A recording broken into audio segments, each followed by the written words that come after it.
हाल ही में कोयटा में एक टेरर अटैक हुआ है जिसमें करीब 26 लोग मारे जा चुके हैं और 60 के करीब लोग जो हैं वो इस वक्त जख्मी हैं। बट ये तो एक छोटा सा हवाला है पिछले कई सालों में टेररिज्म ने किस तरह से पाकिस्तान की बुनियादें हिला के रख दी हैं और आखिर ये टेररिज्म शुरू कहाँ से हुआ, इसका रूट कॉज क्या है। टेररिज्म की इसी कहानी को आज हम पूरी तरह से पलटने वाले हैं आज के इस वीडियो में।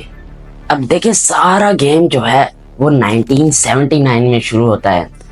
देखिए, हम सब जानते हैं कि 1979 में सोवियत और अफगान वॉर हुई थी। तो इस वॉर में जो अमेरिका है वो पूरे वर्ल्ड में अपना इन्फ्लुएंस चाहता था, क्योंकि वो चाहता था कि पूरे वर्ल्ड में सिर्फ एक सुपर पावर हो और वो हो अमेरिका। इसीलिए अमेरिका पाकिस्तान की मदद लेता है मुजाहिदीन को ट्रेन करने के लिए। देखिए, जो मुजाहिदीन हैं वो अफगानिस्तान की तरफ से लड़ते हैं सोवियत यूनियन के खिलाफ। अब पाकिस्तान की जो मिलिट्री है वो इन मुजाहिदीन को ट्रेन करती है और बदले में पाकिस्तान को इसमें काफ़ी ज़्यादा पैसा भी मिलता है। तो अगर यहाँ पे रिसर्च की माने तो यहाँ पे सिर्फ पाकिस्तान की मिलिट्री मुजाहिदीन को ट्रेन नहीं करती, बल्कि उसके साथ साथ अमेरिका की CIA और दूसरी वेस्टर्न एजेंसीज भी शामिल होती हैं। अब देखें, अगर हम थोड़ा और इन डीप हिस्ट्री में जाएं तो एक बंदा होता है ओसामा बिन लादेन। अब इस बंदे का नाम याद रखना, क्योंकि यही बंदा इस सारी गेम का मास्टरमाइंड है। अब ये जो ओसामा बिन लादेन होता है, इसकी दुश्मनी थी अमेरिका से और अमेरिका जो है इसको पकड़ने के लिए पाकिस्तान का सहारा लेता है। यहाँ पे एक बात तो क्लियर थी कि पाकिस्तान बिला वजह अमेरिका की वार में कूद चुका था।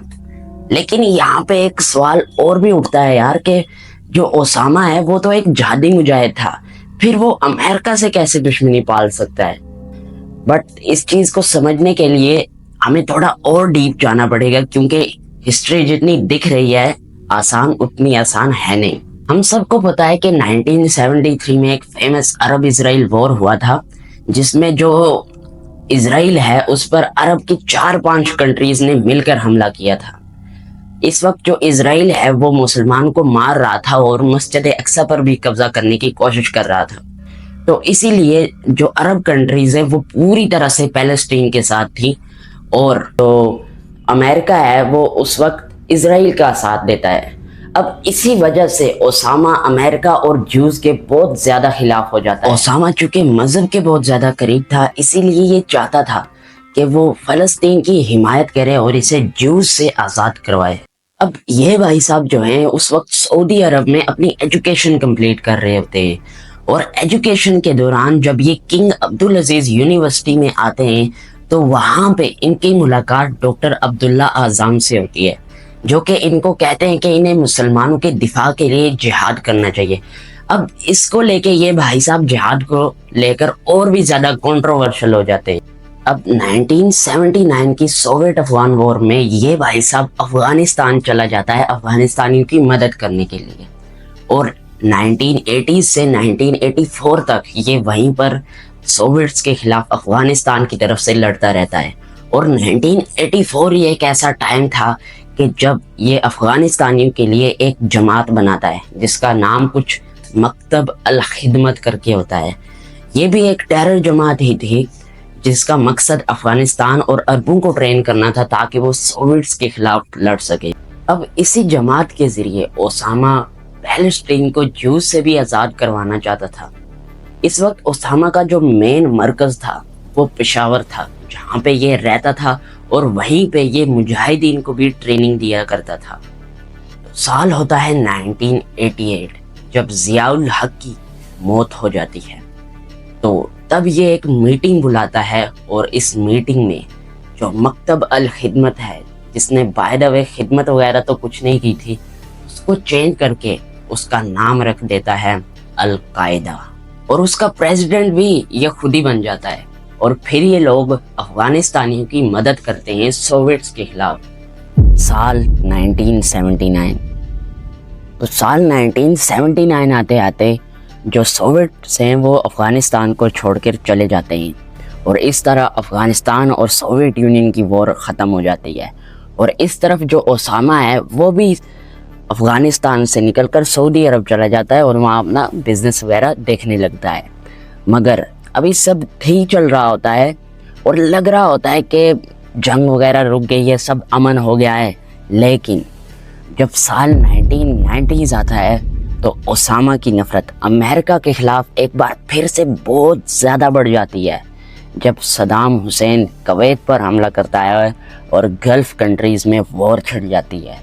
तो ऐसी सिचुएशन में सऊदी अरब क्या करता है, वो अमेरिका से मिलिट्री की डिमांड करता है। इसी के साथ ही अमेरिकन मिलिट्री मिडिल ईस्ट पहुंच जाती है और वहाँ पे अपने अड्डे बना लेती है। और ये सुनकर ओसामा तो जैसे पागल सा ही हो जाता है। ये फ़ौरन सऊदी गवर्नमेंट से रब्ता करता है और कहता है कि भाई ये अमेरिकन मिलिट्री क्या कर रही है यहाँ पे, इसको तो निकालो यहाँ से। अपने आर्ग्यू में ये कहता है कि अगर हम अफ़गानिस्तान को सोवियत यूनियन से बचा सकते हैं तो हम सऊदी अरब को भी सदाम हुसैन से बचा लेंगे। मगर सऊदी गवर्नमेंट ओसामा को उस वक्त इतना ज़्यादा सीरियस नहीं लेती, तो ओसामा के पास तो कोई ऑप्शन बचता नहीं है। तो वो क्या करता है, वो मक्का और जद्दा की मसाजिद में जाकर जगह जगह लोगों को भड़काना शुरू कर देता है। जगह जगह स्पीचेस देता है कि भाई इस अमेरिकन मिलिट्री को यहाँ से बाहर करो। अब सऊदी गवर्नमेंट अमेरिकन मिलिट्री को तो बाहर नहीं करती, मगर वो तंग आकर ओसामा को ज़रूर बाहर कर देती हैं कि भाई तू जा बाहर, हम अपना खुद देख लेंगे। तो अब सऊदी अरब के निकाले जाने पर ये सीधा सऊदी अरब से सूडान चला जाता है। और साल 1996 जब आया तो ये सूडान से वापस अफ़गानिस्तान आ जाता है। और अभी भी ये वही टाइम था कि जब अमेरिकन आर्मी जद्दा में ही मौजूद थी, तो दूसरी तरफ इज़राइल और मिडल ईस्ट कंट्रीज़ की आपस में जंग लगी हुई थी। मिडल ईस्ट कंट्रीज़ यानी मिस्र, शाम, बहरीन, लेबनान और पैलेस्टीन वगैरह, जो कि इज़राइल के आसपास की कंट्रीज़ थी। अब इसी चीज़ को लेकर ओसामा साल 1996 में ऐमन ज़ुहारी के साथ मिलकर एक फतवा जारी करता है। अब उस फतवे में वो ये कहता है कि यहूदियों और सलीबियों के खिलाफ जंग करना हर मुसलमान का फ़र्ज़ है, और जो ऐसा करने से इनकार करता है और पीछे हटता है या जो उनकी हिमायत करता है उसको मार दिया जाए। अब चूँकि अमेरिका भी इज़राइल के साथ था, तो ओसामा ये डिक्लेयर कर देता है कि जहाँ भी कोई अमरीकी मिले उसको भी कत्ल कर दिया जाए, मतलब कोई भी बचना नहीं चाहिए, मार दो सबको। अब यहाँ से आगे ही असल स्टोरी शुरू होती है। अब क्या थी वो कहानी, ये डिस्कस करेंगे हम अपने अगले वीडियो में। बाय।